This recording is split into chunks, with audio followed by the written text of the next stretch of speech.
வரும்போது, கஷ்டங்கள் கவலைகள் வரும்போது முருகனுடைய வேல் உனக்கு முன்பாக பாதுகாப்பாக நிற்கும் அப்படின்னா அதுக்கு அர்த்தம் என்னன்னா வேல் முன்னாடி நிற்கும்னு அர்த்தம் கிடையாது. உனது விந்து சக்தியை நீ அதிகமாக விரயம் செய்யாமல் ஞானத்திற்கு சேமித்து வைக்கும் போது அந்த பிரம்மச்சரிய சக்தியானது ஞானத்தை உற்பத்தி செய்யும். உங்களுக்கு எப்பெல்லாம் எதெல்லாம் தெரியல எல்லாவற்றையும் சொல்லிக் கொடுக்கும். பெண்களுக்கு ஸ்ரோனிதம் அல்லது நாதம், ஆண்களுக்கு விந்து சக்தி. இது பல பேர் கலாய்க்கிறான், பல பேர் கிண்டல் பண்றான். இது எப்படிங்க மேலே ஏறும், அது எப்படிங்க தெரியலன்னா தெரியலன்னு சொல்லு, தெரியலன்னா தெரியலன்னு சொல்லு. இல்லைன்னு சொல்றதுக்கு உனக்கு எப்படி தெரியும்?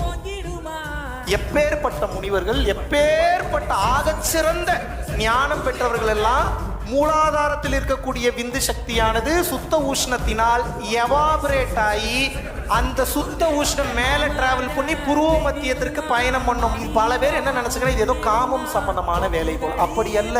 நீங்க இதை தெரிஞ்சுக்கலன்னா நீங்க சத்தியத்தை தெரிஞ்சுக்கவே முடியாது. பூரா ரகசியம் அதுக்குள்ளதான் இருக்குது.